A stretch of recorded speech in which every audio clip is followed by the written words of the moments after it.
আমি পবিত্র কালাম থেকে সূরা আন-নিসা এটির ৭৮ নং আয়াতের প্রথম অংশটি তেলাওয়াত করেছি। এই আয়াতে বলছেন যে আমরা যেখানেই যাই না কেন মৃত্যু আমাদেরকে খুঁজে নেবে। যদিও আমরা কোনো দুর্গের ভিতরে থাকি, মৃত্যু আমাদের অবধারিত, সুনিশ্চিত। এটা আমরা বিশ্বাস করি কিনা বলেন তো? আমরা জানি মৃত্যু অবধারিত। কিভাবে জানলাম? আমাদের পূর্বপুরুষরা আমাদের চোখের সামনে থেকে চলে গেছে, তারা এখন দুনিয়াতে নাই। আছে? নাই। একদিন আমাদেরকেও দুনিয়া থেকে চলে যেতে হবে। এখন থেকে কয়েকশো বছর আগে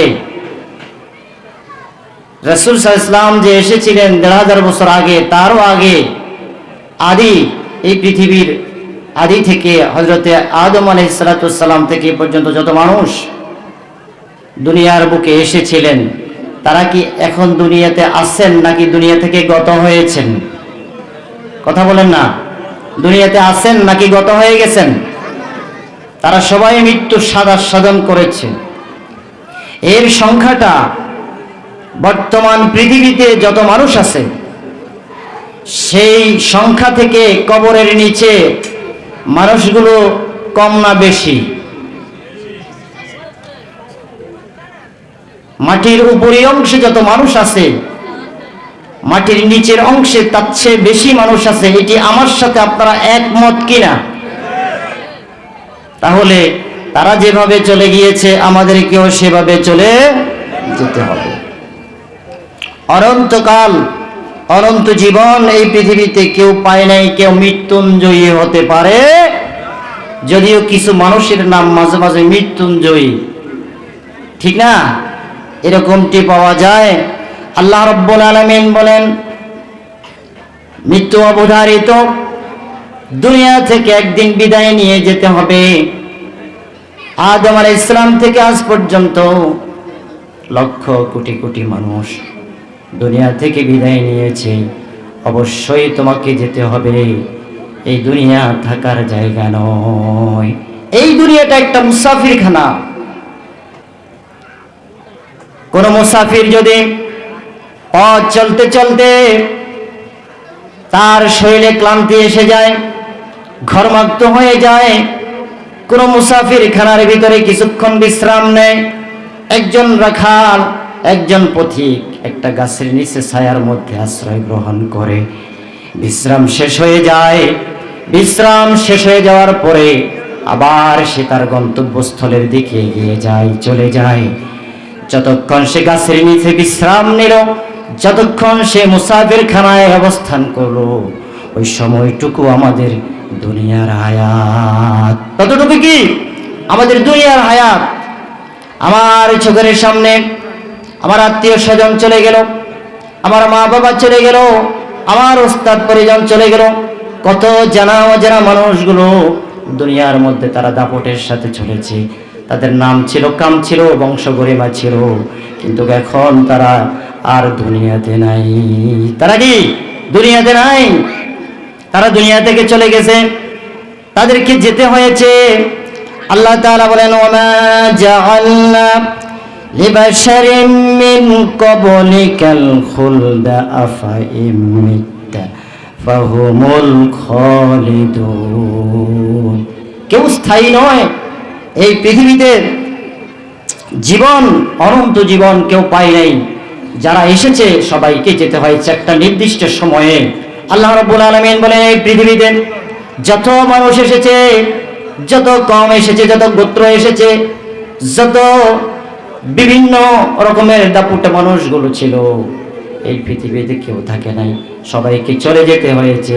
কারণ হচ্ছে আমি আল্লাহ রাব্বুল আলামিন তাদের আয়ুষ্কালকে নির্ধারিত করে দিয়েছি। আমার আয়ুষ্কাল, আপনার আয়ুষ্কাল কে নির্ধারণ করে দিয়েছেন? এখানে আমার সামনে যারা বসা আছেন, আমার একটা প্রশ্নের জবাব দিন ভাইয়েরা। আমরা জীবনে বহুবার দেখেছি, এমনটি আমাদের জীবনের সাথে হয়েছে। আপনি আপনার নিজেকে প্রশ্ন করুন, আপনার নিজেকে জিজ্ঞাসা করুন, আপনি পেয়ে যাবেন। জীবনে এই হায়াতে কতবার আপনি মৃত্যুর দুয়ার থেকে ফিরে এসেছেন, কিন্তু আপনার মৃত্যু হয় নাই, ঠিকই না? বহুবার হয়েছে এমনটি, আপনি মৃত্যুর দুয়ার থেকে ফিরে এসেছেন কিন্তু মৃত্যু হয়নি। হঠাৎ অ্যাক্সিডেন্ট, আপনার সাথে যারা গাড়িতে ছিল তাদের মধ্য থেকে 50 জন যাত্রী, অর্ধেকের চেয়ে বেশি মানুষ ইন্তেকাল করেছে, আপনি ওই ইন্তেকালকারীর মধ্যে থাকতে পারতেন, ঠিক কিনা? কিন্তু আল্লাহ তো রব্বুল আলামিন আপনার হায়াতে বরকত দিয়েছেন, নেক হায়াত দারাজ করেছেন। 25 জন লোক মারা গেল, কিন্তু আপনাকে আল্লাহ তাআলা জীবিত রেখে দিয়েছেন। আপনি বলছেন আমি মৃত্যুর দুয়ার থেকে ফিরে এসেছি, ঠিক না? হঠাৎ অ্যাক্সিডেন্ট, মৃত্যুর দুয়ার থেকে ফিরে এসেছেন আপনি খানা খাচ্ছেন, হঠাৎ করে আপনার গলার মধ্যে আপনার খাদ্যটা আটকে গেল। আপনার এই খাদ্যটা কোনো দিকে যায় না, আপনার নিঃশ্বাস বন্ধ হয়ে যায়। আপনি ভাবছেন দুনিয়ার জীবনে ও আর করার সময়টুকু আর পেলাম না, আমি তো এখনই আমার জীবন সাঙ্গ হয়ে যাবে, দুনিয়া থেকে এখনই আমাকে বিদায় নিয়ে যেতে হবে। মনে মনে এমন কখনো ভেবেছেন, ঠিক কিনা? এমনটি ঘটেছে, শিং মাছে কাঁটা ফুটে দিয়েছে, আপনার মনে হচ্ছে এখনই আপনি মারা যাবেন, ঠিক কিনা? কথা বলেন। বহুবার এমনটি ঘটেছে আপনার জীবনে, কিন্তু আপনার তো মৃত্যু হয় নাই, কারণ আপনার যে নির্ধারিত সময় আল্লাহ রাব্বুল আলামিন রেখেছেন সে সময় হয় নাই, আল্লাহ তাআলা আপনাকে বাঁচিয়ে দিয়েছে। তাহলে আমরা বহুবার মৃত্যুর দুয়ার থেকে ফিরে এসেছি, তার মানে আমরা নিজের চোখে নিজেদের জীবনে কখনো কখনো আমরা আমাদের মৃত্যুকে স্বচক্ষে দেখেছি, ঠিক কিনা? কথা বলে না? আমরা স্বচক্ষে আমাদের মৃত্যুকে দেখেছি। মৃত্যু যে কত কাছাকাছি হতে পারে, যে কোনো মুহূর্তে আমাকে যেতে হবে, হঠাৎ করে আমাকে দুনিয়া থেকে চিরবিদায় নিয়ে চলে যেতে হবে, এমন ঘটনা বহুবার ঘটেছে, আমরা মৃত্যুকে স্বচক্ষে দেখেছি। আল্লাহ রাব্বুল আলামিন বলেন অনন্ত জীবন দুনিয়াতে কেউ পায় নাই। কবি বলেন জীবন হলো প্রদীপের কম্পিত শিখা, একটি বাতাস আসলো আর বাতাসের চাপে প্রদীপটা নেভে গেল। আপনার জীবনটাও এমন হবে, হঠাৎ করে আপনার ওই আগুনের শিখার মতো আপনার জীবনটা চলে যাবে, আর তার আগে আপনার কোনো খবর থাকবে না। কখনো এর আগে আপনি মালুম করতে পারবেন না, এক মুহূর্ত আগেও কখনো মালুম করতে পারবেন। মৃত্যুটা এমন আপনার স্বজনরা, আপনার আত্মীয় স্বজন যখন তার চোখের এক ফোঁটা পানি ফেললো, ওই চোখের পানির ফোঁটাটি মাটিতে পড়লে যেমন ভাবে সাথে সাথে বিলীন হয়ে যায়, আপনার এই 60-70 বছরের হায়াত এক মুহূর্তে এক ফোঁটা চোখের পানি মাটিতে পড়লে যেমন বিলীন হয়, এমনটি বিলীন হয়ে যেতে সময় লাগবে না, ঠিক কিনা? আমার সাথে আপনারা একমত কিনা? আল্লাহ রাব্বুল আলামিন বলেন কুল ইন্নাল মাউতাল্লাযী তাফিরুনা মিনহু ফাইন্নাহু মুলাকীকুম। মৃত্যু থেকে তোমরা পলায়ন করতেছ, মৃত্যু একদিন তোমাদের সামনে এসে তোমাদের সাথে সাক্ষাৎ করে নেবে। দৈনিক 5 বার আজরাইল এসে আপনার বাড়িতে আপনার দরজায় এসে হাঁক দিয়ে যান, ডাক দিয়ে যান, তখন বলে যায় আজকে তোর সাথে দেখা না করে চলে গেলাম, একদিন তোর সাথে দেখা করতে আসবো, যেই দিন তোর সাথে দেখা করতে আসবো সেই দিন তোর রূহ না নিয়ে যাব না, ঠিক না? যেদিন দেখা দেবে সেই দিন রূহ না নিয়ে যাবে না, কখনো যাবে না। এই কারণে পরকালের ভাবনা আমাদের সব সময় থাকতে হবে, নেকামলের মধ্যে আমাদেরকে থাকতে হবে, নামাজ রোজার মধ্যে থাকতে হবে, জিকিরের মধ্যে থাকতে হবে, তেলাওয়াতের মধ্যে আমাদেরকে থাকতে হবে, ইলম শিক্ষার কাজে, শিক্ষা দেওয়ার কাজে আমাদেরকে সব সময় থাকতে হবে। এই কারণে মাওলানা নাসির সাহেব যেই আয়োজনটা এখানে করেছেন তিনি তার নিজের ইচ্ছাতে নিজের চেষ্টায় করতে পারেন নাই, মহান আল্লাহ রাব্বুল আলামিন তার নিজের দ্বীনকে বাস্তবায়নের জন্য আল্লাহ তাআলা এখানে মজমা বসিয়েছেন। আল্লাহ ছাড়া এটা আর কেউ করে নাই, তিনি নিজে পারেন নাই, আল্লাহ করিয়েছেন। এটা কে করিয়েছেন? কথা বলেন, কে করেছেন? এটা আল্লাহ ছাড়া আর কেউ নাই, আল্লাহ ছাড়া কারো কোনো ক্ষমতা নাই, আল্লাহ ছাড়া কেউ কাউকে, আল্লাহ তারা কাউকে তৌফিক না দিলে কেউ এটা করার সম্ভব হবে না, কেউ এটা করতে পারবে না।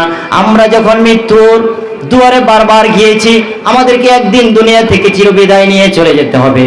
এই জন্য আমাদেরকে নেক আমল করতে হবে, দোয়া করতে হবে আল্লাহর কাছে, আল্লাহুম্মা রযুকনা হুসনুল খাওয়াতিম। আমার সাথে পড়েন এটা, আল্লাহুম্মা রযুকনা হুসনুল খাওয়াতিম। শেষ আমলটা যেন ভালো হয়, আল্লাহর কাছে সব সময় দোয়া করতে হবে। আপনি যখন আল্লাহর কাছে এটা দোয়া করবেন, আপনার মুহূর্তের দোয়াটা আল্লাহ কবুল করে নেবেন। সেজদাতে চলে যাবেন। একটি সেজদা কত দামি হবে, একটি সেজদা কত মজার।